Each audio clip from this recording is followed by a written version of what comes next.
So thanks to everyone again for joining us today. I am Jazz Flaw, one of the co-conveners of the Health Thematic Group. I'm joining the symposium today from the unceded lands of the Wurundjeri people of the Kulin Nations, and I'd like to acknowledge the ancestors past and present from the lands on which you are all located. I am extremely pleased to introduce our very first keynote speaker for this symposium, Professor Simone Fullagar from Griffith University. Her keynote is titled Health Matters as Affective Entanglements, Exploring more than human bodies through postqualitative research. Simone is an interdisciplinary health sociologist. She has published widely on the politics of embodiment, material feminisms, and post-qualitative research across health, mental health, and physical culture. Her latest co-authored books include the wonderfully thought-provoking Feminism and a Vital Politics of Depression and Recovery, published with Palgrave, which personally has greatly shaped my research, and the forthcoming A Glossary for Doing Post-Qualitative, New Materialist, and Critical Posthumanist Research Across Disciplines, also with Routledge, and coming out next year.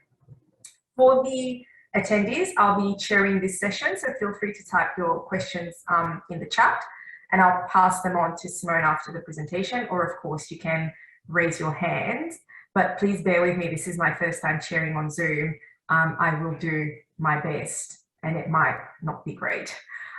Simone, you'll speak for a total of 40 minutes, and I'll let you know when you have 5 minutes left. I'll try to be as gentle as possible. And yeah, take it away. Welcome. Thank you very much, Jazz. It's great to be here, and thank you to Matt, who is going to share my slides. So let's see if we can get this team effort working. Fantastic. I don't have a lot of slides, so hopefully this will work. Excellent. So I would like to thank very much the conveners of both thematic groups for inviting me to give this keynote. For me, that's a very exciting convergence, emotions and affect, and health, mental health. I also do sport research, but it's not really going to figure much in today's talk, but it's a wonderful combination. So if you move to the next slide, please, I would like to say Jingiri and acknowledge the Yugambeh and Kumba Meri peoples, who are the traditional custodians of the unceded land upon which I live and work, and pay respect to elders past and present, and extend that respect to other Aboriginal and Torres Strait Islander peoples.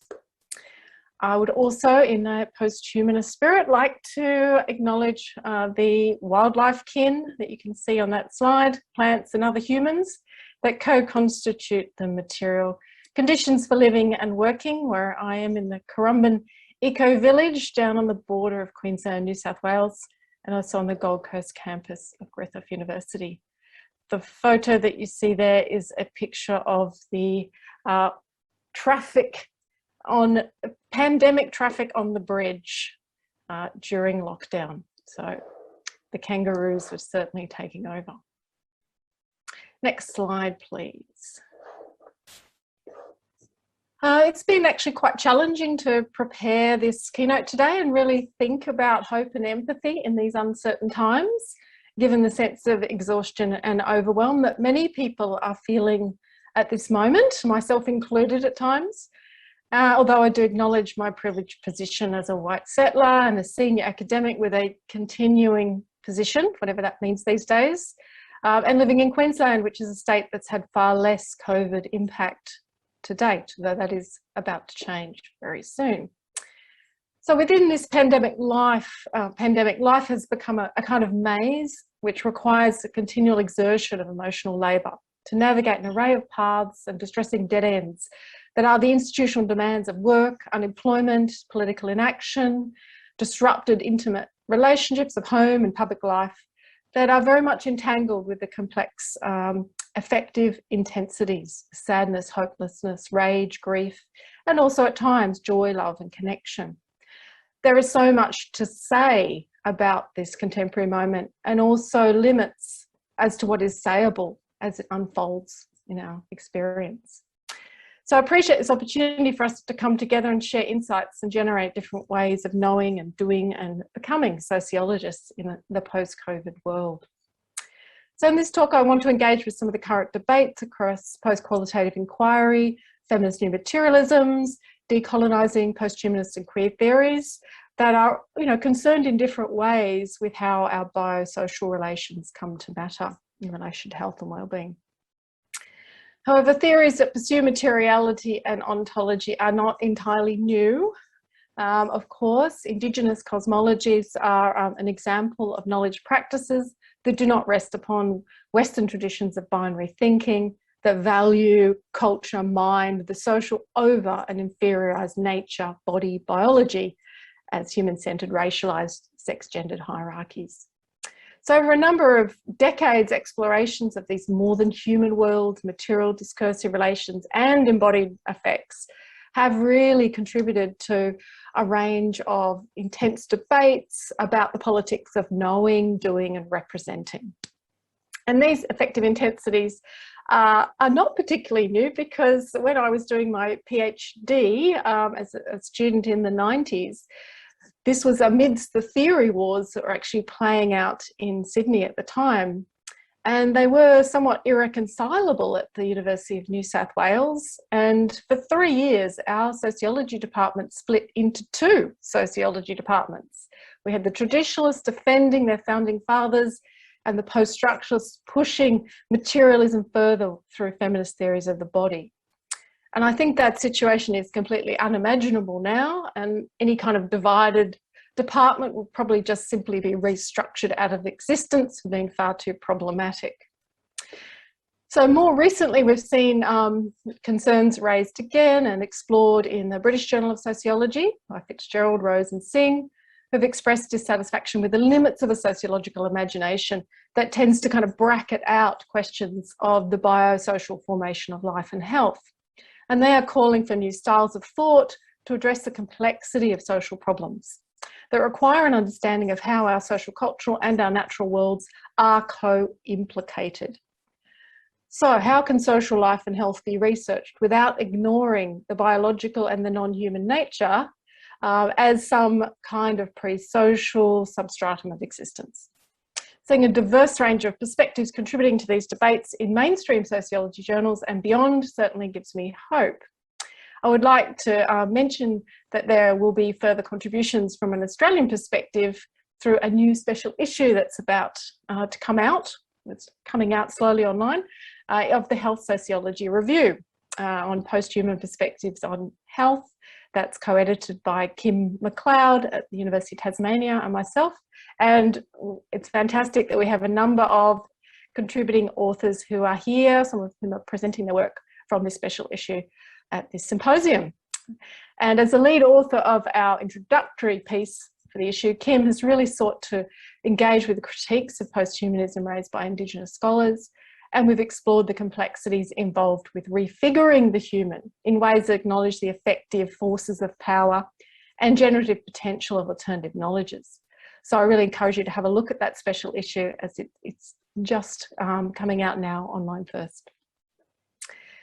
So today I want to consider how these debates open up possibilities for an effective sociology that is very much attuned to the material discursive conditions that constitute health, illness and well-being as embodied experiences.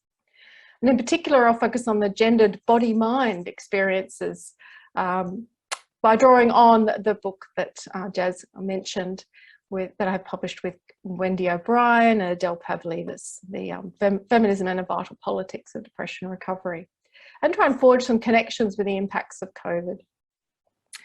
This is a hopeful sociological orientation that is about attuning to the effective contours of everyday life, fears and worry, anger, sadness, joy, belonging, that often remain unintelligible or difficult to articulate as personal and political formations.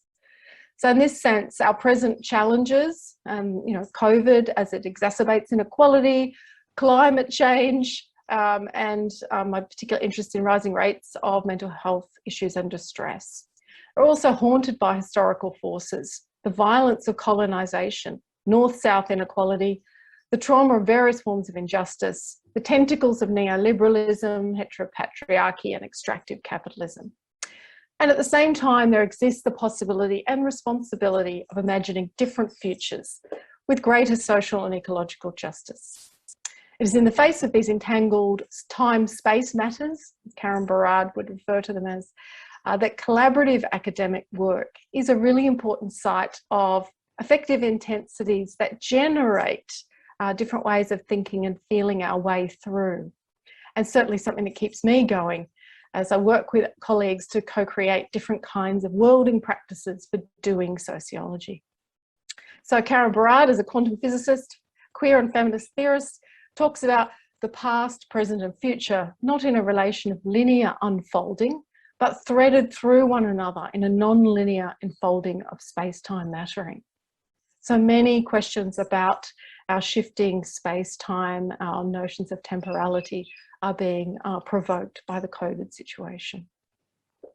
And speaking of this past, present, future relation, I want to return to a moment of a public and personal experience that occurred now 20 years ago, the significant global event that was 9/11, as it certainly resonates with me now.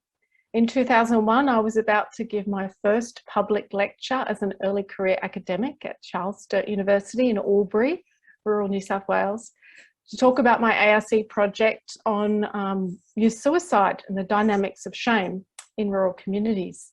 And everything had been organised with about 80 people planning to come from all the surrounding rural communities, families, health workers, advocates. And the night before, the plane struck the Twin Towers and our world changed. We deliberated about what to do in this situation. Should we go ahead or cancel at the last minute? How would the shock and trauma of such a highly mediated global event intersect with the effective intensity of talking about the personal matter of suicide? It felt like a really risky, intense sociological dilemma and decision. And my gut feminist response, and that of my head of school at the time, was to say, let's go ahead with the forum that evening to offer a public space for people to come together. And to our surprise, we did have a full house that night. And I felt like I was enacting a public sociology of hope and empathy in uncertain times, as people stayed on afterwards and continued to talk about matters of living and dying. As a young sociologist, I found it a profoundly moving occasion, a kind of liminal space of doing sociology to explore the complex emotional responses to very public and very private experiences. And 20 years later, these similar affective forces continue to play out in very different contexts, and they compel me to understand as a researcher how I'm entangled with the dynamics of our social worlds. So I'm interested in how an effective sociology works with the tensions, incompatible logics and contradictory forces of fear, loss and joy and connection as part of an assemblage formation of everyday life. The intellectual resources of feminist materialisms and posthumanisms have certainly oriented my thinking around both moments of affirmation and moments of dissonance. Disturbing effects are also countered by connection and belonging and hopefulness, and they emanate from a range of creative, embodied, digitally mediated moments that trouble these arbitrary divisions between private and public, home and work, digital and physical, human and non-human, self and other. The post-COVID world is reconfiguring the space-time mattering of everyday lives. Social worlds are saturated with the effective intensities of a relentless corona news cycle that permeate and disrupt living rooms and digital devices. And these words and images of sickness, of graphs of infection, vaccination rates, do not simply represent an external world out there. They materialise digitally through an effective economy that circulates fear, anger, loss, frustration, political inaction. Next slide, please.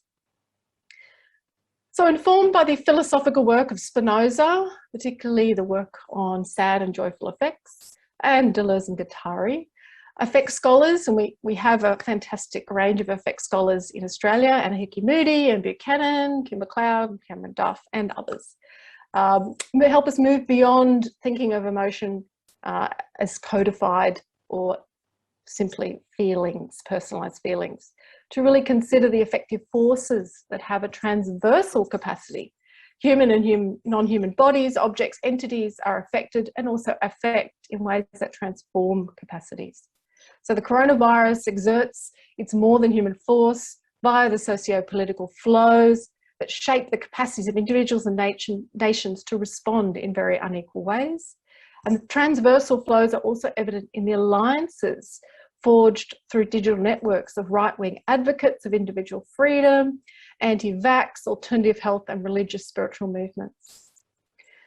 So Brian Masumi argues that being affected and affecting are therefore two sides of the same dynamic change, and hence affect does not reside in a subject, body or sign as if it were an object possessed by a subject. Sociological notions of agency and structure are profoundly reconfigured through this multi-scalar emphasis on relations, forces of desire and productive power that materialise through the assemblage formations of health, illness and well-being. So how does hope come to matter and empathy come to matter? I'm going to focus a little more on hope in this talk.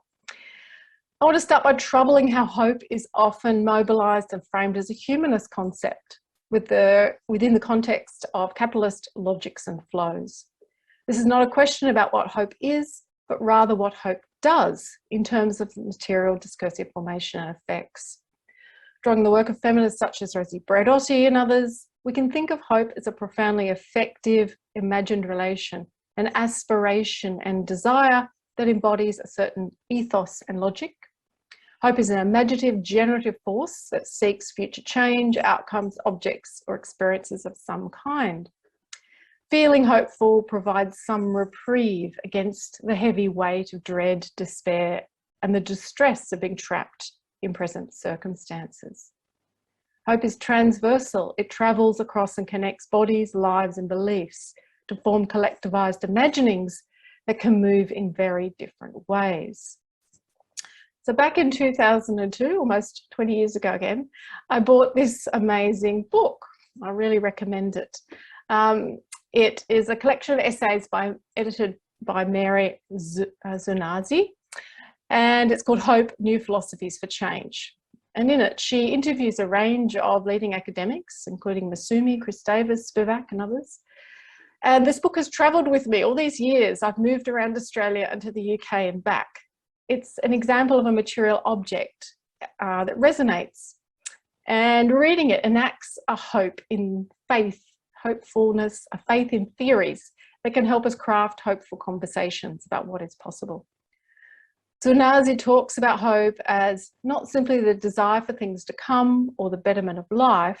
It is the drive or energy that embeds us in the world, in the ecology of life, ethics and politics. Hope is an effective energy that mobilises individual and collective bodies and capacities in ways that can have constructive and destructive effects on the self, the social and the ecological. We can ask, how is hope deployed within the particular power relations and normative logics? And how does hope materialise through embodied practices and assemblage relations to generate transformative capacities? Within contemporary neoliberalism, hope is captured within the logics of individualism, normalisation, consumption and techno fixes. You know, for example, vaccines will eventually enable a return to normal life after COVID. Climate change can be solved by improved technologies, with little regard to inequalities, trauma and more than human nature. And mental ill health will be solved by biomedical and psi interventions, whether that's medication, ECT or CBT or another kind of acronym. Leading effect theorist Lauren Berlant, who sadly died earlier this year, has theorised effect in terms of how normative hopes and desires figure as a form of cruel optimism. Entangled with the socio-cultural and political and economic processes, hope keeps subjects tied to practices of living, beliefs in individual happiness, for example, that participate in the conditions that create unhappiness. For example, the prospect of class mobility, romantic narrative, normalcy, nationality, or better, sexual identity. We see this play out through neoliberal logics in positive thinking, self-care and well-being, where affect becomes reduced to a psychological notion of emotion that exists primarily within an agentic self. And I'll return to this question about the effects of cruel optimism as I share some of our research on recovery and what happens when the hopeful orientation of biomedicine fails in its promise to alleviate distress. Next slide, please. So I want to talk a bit about the book and the research that informed it. Across many national surveys, we see that women repeatedly report higher rates of distress than men. It's depression, anxiety, self-harm, body dissatisfaction, suicide attempts rather than completions, and eating disorders. And this has continued to be exacerbated by COVID-19, particularly among young people, young women. And while gender is acknowledged as a variable in population health statistics, it's largely ignored as an analytic category that warrants deeper investigation. So the rise of common mental health disorders is largely framed in terms of affective or cognitive problems of mind or brain that can be remedied through recovery-oriented behavioural, psychopharmacological or lifestyle interventions, or all of the above. So advances in neuroscience, psychiatry, clinical psychology, psychopharmacology and digital health technologies all play a significant role in materialising gendered knowledge about the complex, invisible and immaterial dimensions of mental health or emotional distress in our society. And what is often absent in public discourse about tackling depression or anxiety are the insights of feminist researchers who identify the contextual relationships between women's emotional lives, the politics of mental health diagnosis, and various forms of discrimination, inequity, and violence. At stake in these discourses pre and post-COVID is the issue of how women's experiences of mental health come to be culturally imagined and felt as personal troubles, rather than as public feelings, Kertovich's work, that are deeply entwined with historical, cultural, economic, and political conditions. When gender is acknowledged in mental health policies, professional practices and biopsychosocial research, it most often figures as a static binary category of identity, emphasising or defaulting to the sameness of all women, which is really a kind of white, middle-class, heteronormative, cisgendered figure, and difference from men. This ignores institutional practices and cultural contexts and effective relations that shape the diversity of women's lives. And COVID has opened up public discussion about mental health as a social issue, as well as recognising the gendered impacts and inequities of the pandemic. However, there is still an enormous amount of work to be doing to shift these assumptions. Next slide, please. So stepping back from the diagnostic authority that so commonly shapes public and personal knowledge of mental ill health, our research considers how body experiences of distress, thoughts, feelings and actions are imbricated in depression as an organising device. The classification of different types of depression within diagnostic cultures is very much tied to the DSM, Diagnostic and Statistical Manual of Mental Disorder, American Psychiatric Association, promises a sense of certainty and legitimacy experienced as illness, that stands against often uncertain, frightening and overwhelming affects, symptoms, life histories and events that individuals are supposed to recover from. However, theorising this as medicalisation was not our departure point. We sought to think through the visceral materiality of depression and recovery as a knotty problem, where the rhizomatic movement of bad feelings produces disruptive effects and affects in women's everyday lives. So knots of bad feelings turn stomachs, muscles tense into balls of sinew, repetitive thoughts twist together as gendered self-world interactions tighten entangled threads of affect that are experienced individually and collectively. Thinking beyond the atomistic individual mind as a location of depression, we draw upon Erin Manning's Deleuzian work to orient us towards the directional forces through which a certain knot of tendencies begin to tie themselves together This knot is the bodying. So bodying enacts the movement of depression recovery as event rather than simply individualized experience and its humanist baggage around agency. As a means of foregrounding the affective relations and interactions that constitute subjectivity in multiple ways. As Barad points out, interactions are practices of making a difference, of cutting together apart, entangling, differentiating as one move in the making of phenomena. Next slide, please. With respect to this entanglement with depression, we ask how recovery as a transformative process is rendered intelligible through the material, affective and discursive relations of everyday life. How does gender come to matter through women's thoughts, feelings and actions that are entangled with disruptive effects and flows? Through a postqualitative approach, we have traced the affective movement of the self and bad feelings through recovery and depression as an enactment of these multiple self-world relations. Through an ARC project that involved 80 women, self-identified women who came forward in terms of how they defined recovery themselves. And they didn't require a diagnosis, but over 80% of them had been diagnosed by a GP. And this was across the life course. Embracing an experimental ethos through mangling our data and our theoretical analysis as writing agitating. This involved the enactment of different ways of writing, from found poems that we reworked with a more posthumanist theorising, Richardson's earlier work, through memos, blog posts and screenplays. We sought to write through this different approach to evoke affective intensities and material relations of recovery, rather than simply represent a generalised truth of women's lives.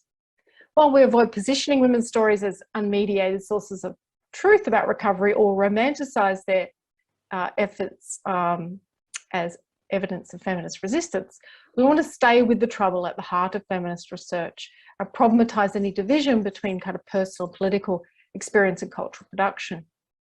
And we acknowledge the workings of our privilege, our whiteness, for example, and the limits of any definitive claim to know. A more performative orientation to writing through a poetics of recovery emphasises the disruptions to rhythm, discord, and patterns that articulate how differences are produced in relation to gendered subjectivity, rather than simply arising from a unified, authentic notion of voice. So like Barad, we found ourselves drawn to poetics as a mode of expression, not in order to move away from thinking rigorously, but on the contrary, to lure us towards the possibilities of engaging the force of imagination in its materiality. I want to turn to an example of gender performativity in relation to hormonal interactions and the undoing of recovery. 28 women spoke voluntarily about their experience of hormones, the entanglement of hormones in their recovery and depression life. And this was related to the embodied events that occurred through the context of the life course, which we problematise as a kind of linear construction. And so this notion of hormones was explored and talked about in relation to puberty, younger women, pregnancy, birth, and also menopause or perimenopause as key transition points. The large body of scientific research out there on hormones has often diverse and competing causal hypotheses and results. It evokes women's hormones as biochemical substances that exert causal or associative influence that increases women's risk of depression. So we have, as sociologists, we would say this is a kind of essentialist discourse, reducing women to their hormones. And as feminists, we say there's a long history of hysteria through which these ideas have materialised. And in her work, Celia Roberts argues that the brain and the nervous system in the endocrine system is significant for analysis of the social, as it's via the nervous system that information about the external world and other factors can influence the endocrine system. So rather than unpacking that in detail, I'm actually going to read to you Pam, a poem that we put together around Pam's experience. Pam was 44 at the time of the interview, white, middle class, Anglican, quite religious in her identification, a heterosexual married mother. At the time we spoke with her, she talked about the repeated experiences of depression and throughout her life, and she rejected the term recovery. When I'm not coping with things, I happen to become depressed. It's both a personality thing and it's a biological thing. I consider the term recovery. I would reject it, in fact, from my own path. Recovery makes it sound like you're never going to have to deal with it again. And look, shit happens. Yeah, life's going pretty good at the moment, but another day I'm going to wake up in the morning and think, bugger, I don't want to get out of bed, laughing. Whatever's going on, it's just too yuck. I want it to go away. The really good thing is that it will go away. In my experience, it's learning how to live. Live with what you've got, live with what comes my way. My experience of depression have revolved quite heavily around hormones, one way or another. The first time I was really aware of being depressed was in puberty, probably on and off from about 13 to 18 years old. In 1974, my parents' house was flooded. Mum wasn't coping very well. She makes everyone feel comfortable. As long as everyone around is comfortable, she copes. My body was changing. There were expectations to fit in from girls at school. I resisted right from the word go. I didn't cope very well in my teenage years. I felt tight in the guts. I slept poorly, dreamt bizarrely. At 18, I was thinking, who the hell am I? Trying to establish myself in a work life, finding out who I was as a person. It was very difficult to express your spiritual life, to stand up to chaps who were so convinced that they were absolutely right about God. Women should keep their places and all that bullshit. When I married, I went from being an independent, very unpregnant woman working for good money to someone who's new in town, feeling rather like a ship in full sail. I was so bored out of my scone. I've never felt as isolated since then. It was highly emotional stuff and the hormones completely disruptive. I was terrified they'd take the baby away from me. I think it just passed with the hormones. I did start to relax a little more. I didn't have that death grip. The fear didn't turn up quite so often. I fell pregnant again and the happy hormones kicked in. Then I lost the baby. It's like I'm wading through syrup just to get through a day. It's hard to tell, to differentiate between self, inside, outside. I'm crying at the GPs. Next he's writing out these antidepressants. One dose and I felt kind of dislocated from myself. I lied to him and stopped taking them. He was absolutely no help at all. I found out about postnatal depression by reading. We moved again and I got involved in another community. They're very open and welcoming. A big part of getting better, I think. I've done the postnatal thing, so now guess what? It's menopause. I ask myself now, are you particularly unhappy about something in your life? Are you fed up of being treated this way or that way? What's your body telling you about what hormones are doing at the moment? My life would have been very, very different if I had realised that I could actively dream about my own life at school and imagine what that might be like.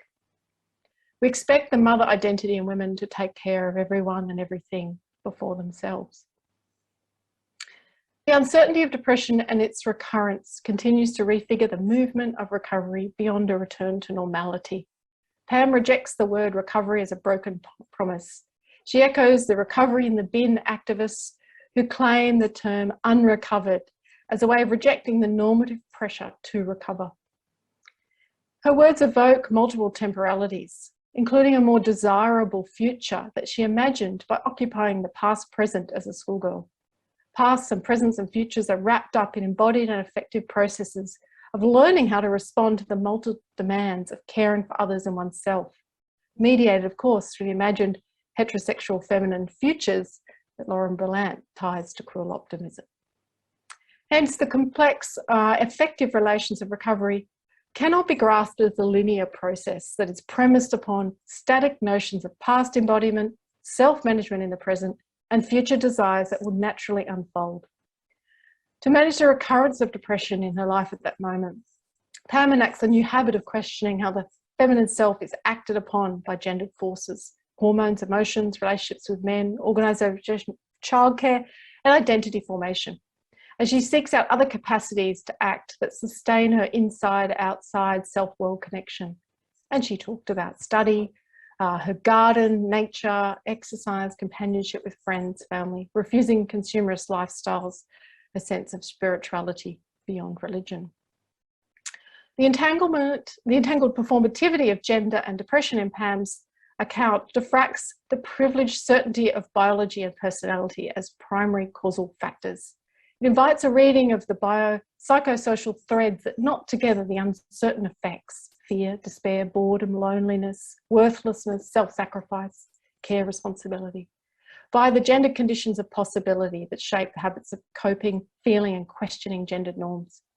Moving beyond the biology, culture, structure, agency impasse has led us to think through biopsychosocialities as a vital feminist politics that reconfigures recovery as a matter of aliveness, as enacted in ways that are temporarily emergent through relations with particular non-human places and social practices. 5 minutes left, Simone. Okay, thanks, Jess. Doing exercise, sport, tinkering with medication, narrating hope and despair, gardens, women's centres, changing work and care for others. The agentic possibilities of entanglements are significant in terms of what non-human capacities can do to enable different practices and habits. And Carolyn Pedwell's work on affective dynamics of habit also connects with what can spark mind-body change, with accounts of the material processes and infrastructures through which a change might endure. So Pam talked about enacting habits that sustained her well-being through more than human relations with gardens and gyms. She said, it was more a matter of how I learnt to live with what happens to me. I've actually joined a gym recently, and that was a big joke because I'm the least sporty person you could possibly imagine. And the opportunity arose with a moment's notice. I went down and signed on with my neighbour. She had a skiing trip to prepare for, didn't want to come back all busted and broken. And now I'm actually going more than she is. It's quite bizarre. So I think this little snippet is an example of how the affective moment of shifting people's relation with themselves can come in very unexpected ways. So I want to finish with a final poem, which I think is a very different kind of orientation. And it's one that came out of the interview we had with India, who's a 24-year-old woman of colour who was adopted by a white Australian family as a child. And it's called Fishing and a Feminist Politics of Care. I lost my identity when I went through my depression. I had a really hard time in a job I loved in the fishing industry. I was the only girl in the storeroom, getting pushed around, bullied, sexually harassed. My team leader felt threatened. I could do what he could do. None of my supervisors would do anything about it. It was so hard being a woman in that environment. I left, just stayed silent for about 6 months. I didn't want to go out of the house. I didn't have any motivation. I didn't feel like there was any goodness anywhere. I didn't realise what was happening to me. It took over my life. I was so enclosed. I couldn't keep living like that anymore. I couldn't keep silent anymore. I've had things happen in my life. I had an awesome GP who helped. Centrelink helped when I left work. The medical certificate meant I could pay the bills and work on the depression. Recovery is healing. It's like having a job, it's 24 hours a day. It's not about forgetting what's happened to you. It was really important to be surrounded by women. It's another world for me, in a place where I felt safe emotionally, mentally, physically. I was very lucky to participate in groups with other young women at a young women's place. They just offer different kinds of support. I did a self-esteem course, self-defense course, communication, relationships course. What I needed was just a woman to talk to. Some people put kind of negative stuff on you. Oh, why are you getting counselling? Why can't you work it out for yourself?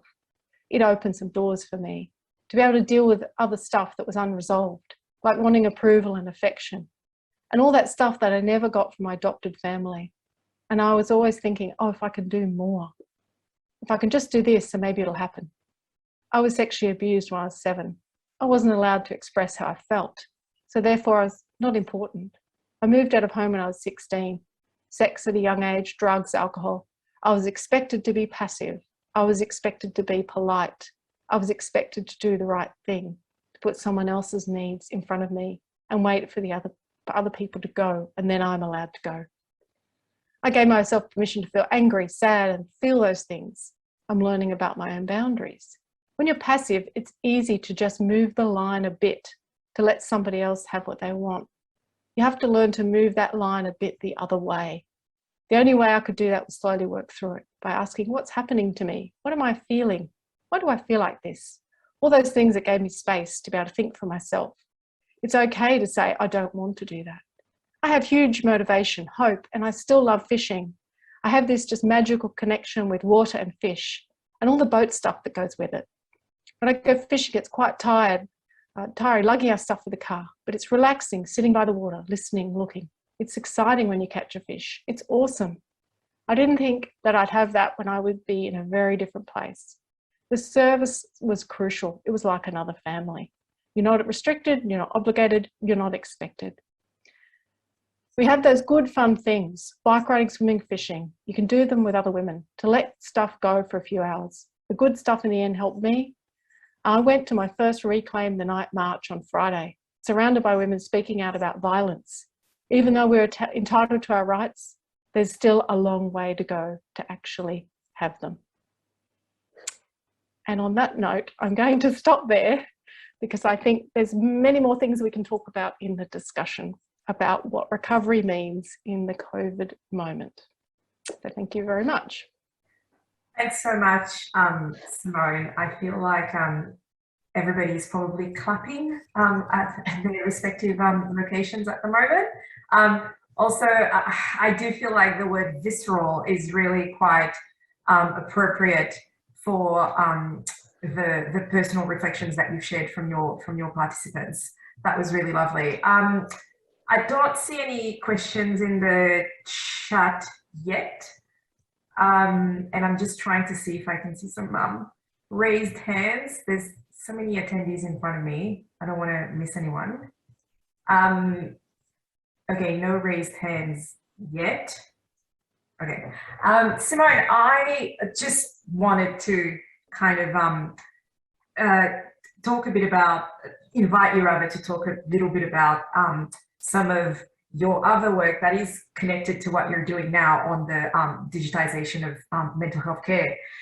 Because I feel like quite a lot of the things you've mentioned, so things like relying on hormonal explanations for mental illness, or trying to understand the nervous system as the location where mental illness is, has been also translated into all sorts of apps that people are using. Certainly some of the people I speak to in my research talk about that, and they find it quite useful in many ways to understand their mental illness through data where the algorithm is really coding the language of the DSM overwhelmingly into the app. Of course, a lot of them are critical as well.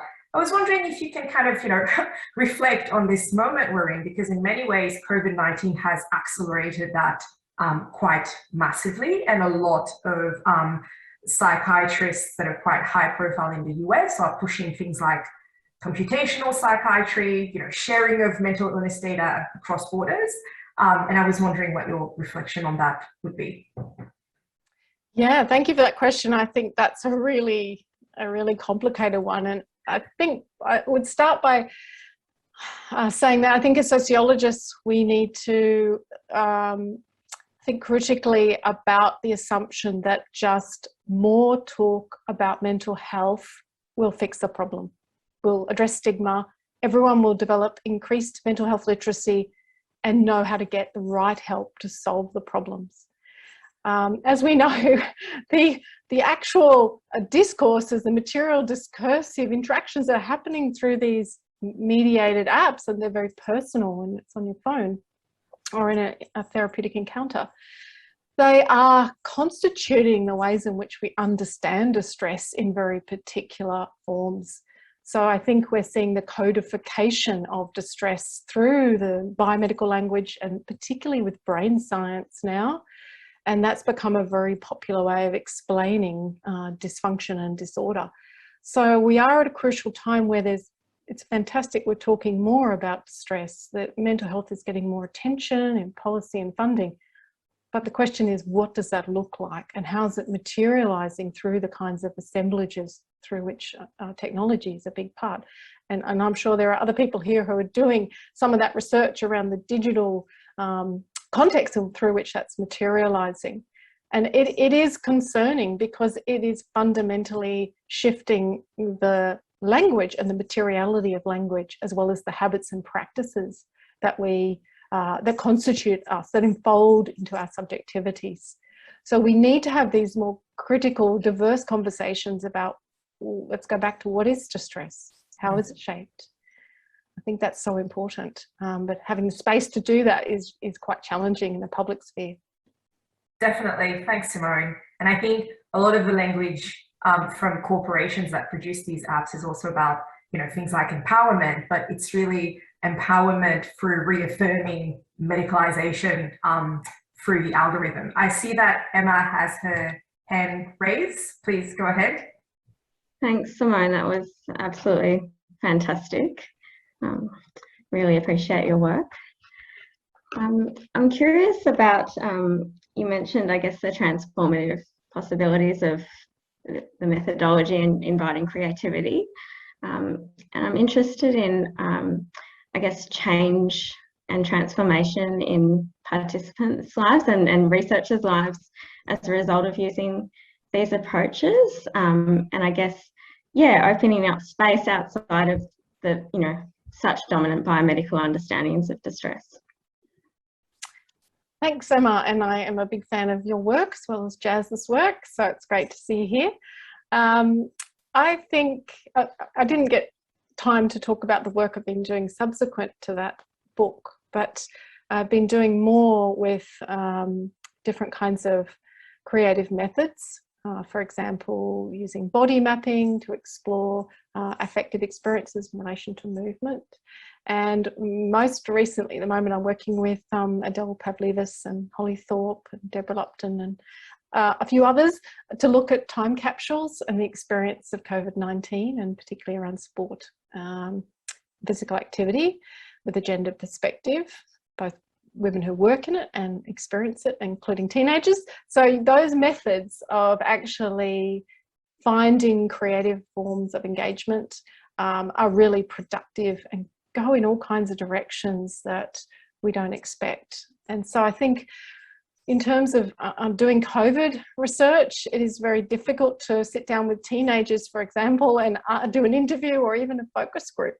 But actually we've found using drawing and arts-based methods to be really helpful in creating a space for different kinds of dialogue and to help articulate those kind of nascent ideas and emergent feelings, and to do it collectively too, because those ideas, the transversal notion of affect, moving between all of us, we are affected as researchers, and the young women in that context were very much able to talk about things that they hadn't really thought through. They hadn't been able to kind of create some language to articulate their experiences.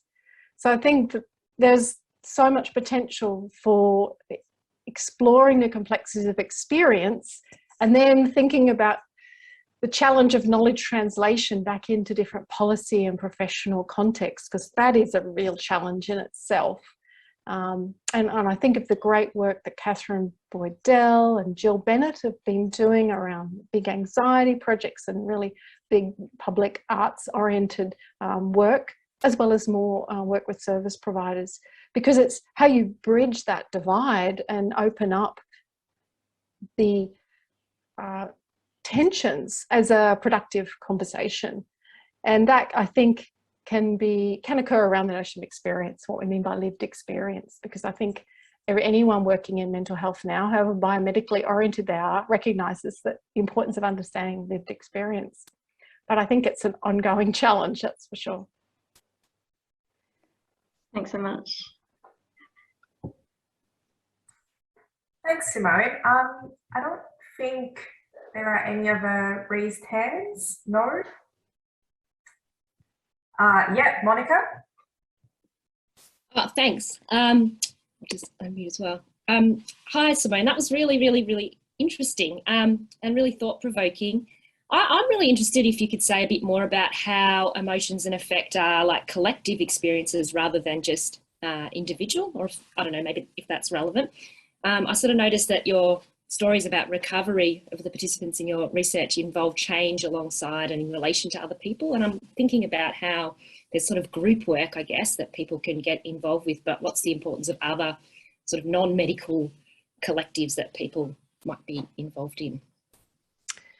Yeah, that's a great question. And we have a couple of chapters exploring both creativity and active embodiment as sites for sites through which women develop different relationships with their bodies and self-world relationships, and that the affective moments of those connections can move them in ways they didn't anticipate. So there's a little glimpse of that in Pam's story about going to the gym. She would never have gone, didn't logically think that the gym was a place for her and to improve her mental health. But once she went, the embodied experience of it and the actual relation, the kind of human, non-human dimension, was something that really engaged her. We heard those kinds of stories many times over, and it made us step back and think about, right, in writing the book, we have to acknowledge that there is a very strong cover story about depression and recovery, which is the biomedical story. It's a normalized way of talking about recovery. Once we got beyond that, we started to open up lots of different experiences, you know, everything from singing in choirs where the collective resonance of voice and bodies coming together was extremely powerful. So that sense of belonging, connection, and it was often non-human as well, which is why gardens kept coming up and plants and nature. And I think that's certainly something we're hearing more about in COVID times. You know, the rates of bird watching have gone through the roof with COVID. So, you know, there's different kinds of relations that aren't always recognised by biomedicine in terms of their transformative potential. Now, this raises the bigger social question of how do we fund them? How do we support them? How do we make these connections visible and valued and not simply see them as activities one does? So I think there's a lot there to think about in terms of the transversal nature of affect and how do we create those welcoming, inclusive, gender-sensitive environments and spaces, because we haven't always thought about mind and body together, or reason and emotion together. And once we start doing that, that's a different conversation with local councils and the way they landscape places, gyms, sport organisations. So that's something I'm kind of doing more now in terms of sport and physical activity. So great question, thank you. Thanks, Simone. Such an interesting discussion. Anyone else? Yes, Ashley? Hi all, and thanks again, Simone. That was wonderful delivery of your speech, the keynote. I come from a psychology and sociology background, so I love this stuff. I find it absolutely fascinating. And I'm really drawn to feminist new materialism, I think, because to me, it seems to offer an opportunity to bridge that constructed divide between disciplines like sociology and psychology. And I just was wondering if you could talk a little bit more, like, do you think that there's a place for some of the discoveries of, you know, neuroscience and psychological science? Is there a place for those discoveries in questions about, you know, what mental distress does in people's, you know, the events of mental distress and stuff like that?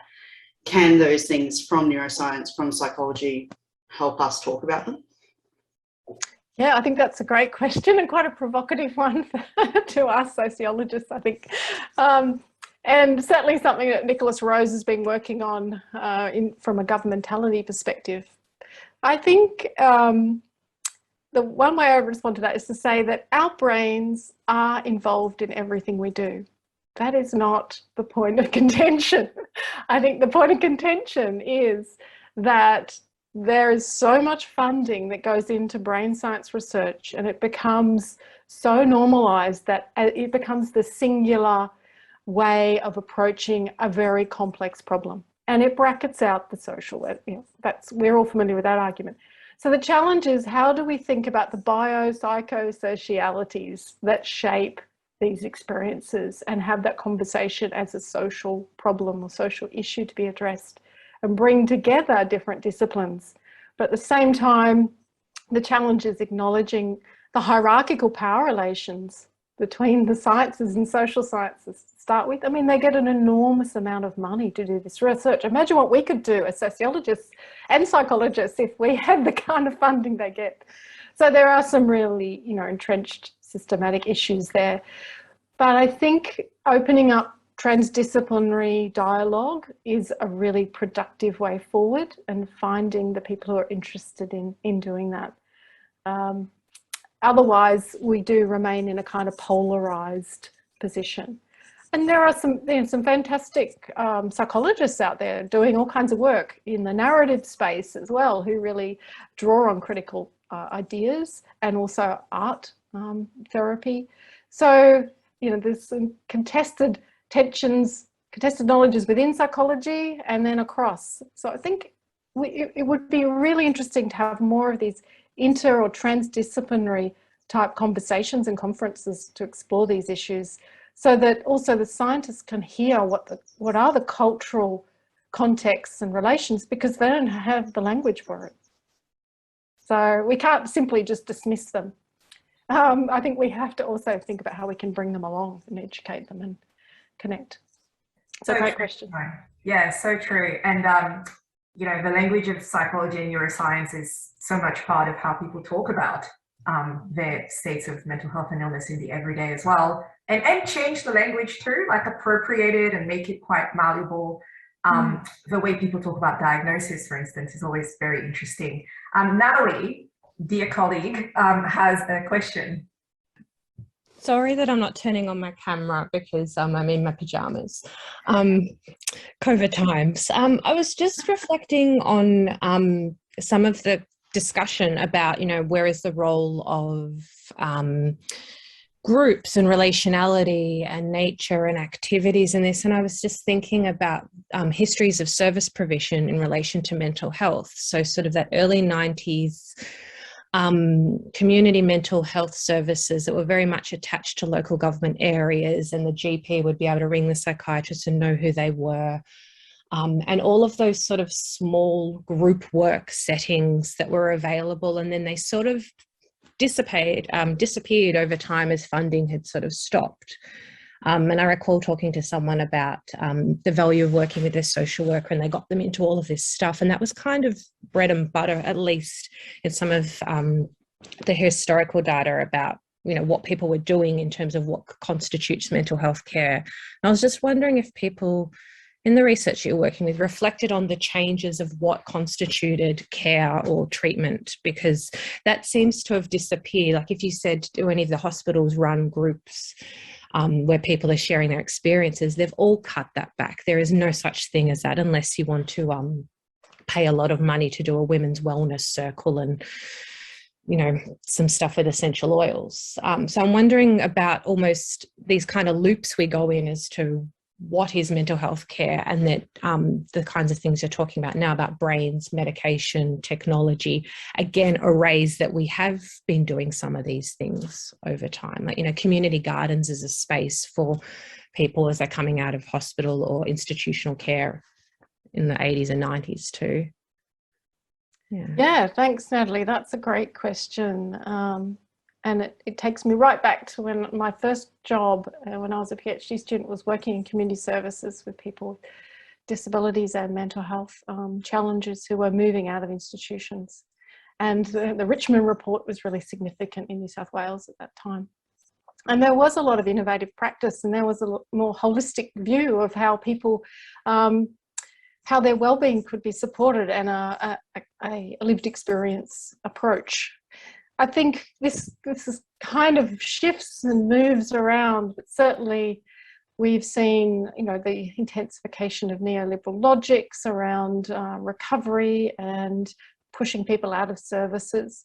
But I also think we're coming back around again, and we're seeing different kinds of approaches being funded and explored, and it's probably quite different across Australia. That do draw on community-based services and think about links with hospitals, but it's a really, I think, underfunded and under-recognised area. And often the funding goes to mental health organisations who have traditionally provided have a clinical gaze on things. And if I think about Headspace as an example, it's getting a lot of funding. They do have a social recovery pillar in their plan, and they are doing more around, you know, using gems or fitness sessions or all kinds of things, art-based work. So, you know, I think it's patchy, and it's certainly been, I think the creative response has been stymied by funding cuts and high regulation, narrow policy thinking. But even when I looked at some of the current, you know, post-COVID mental health responses and plans, I see things in there like sport and leisure are important sites for, you know, people's well-being. And, you know, I've seen that for years, yet that doesn't get funded. Like, so that's an example of a kind of rhetoric that we hear, but we rarely see any investment and enactment of that through policies in an organised way. It can be quite ad hoc. So I think there's enormous potential to kind of be pushing that further. And the health system is not going to be able to cope. It's not, you know, necessarily coping now with the demand for services. So there is, you know, going to have to be a thinking of how this, a rethinking of how this can be a more distributed approach and a different kind of model that takes people's whole lives into account. So it's a big issue. I think other people might have some ideas around that as well. Thank you for that. I really appreciate it. And I can just feel a bit of heartache about the things that were lost. Like, you imagine if those youth workers doing that small thing in a local town were able to build up those relationships where they would be 30 years later now, if, you know, we wouldn't maybe be going back to those loops and headspaces taking over local services and those local relationships and where you are connected to place and so on. So thank you. I really appreciate your reflections. So much. Well, I'm going to go to the break now. Simone, it was a real pleasure to host you, and what an amazing keynote to kick off our 2 days. Thanks again, and we'll come back in 10 minutes, I believe. I'm quickly checking my program. Yes, 10 minutes. Thanks, Simone. Thanks, everyone.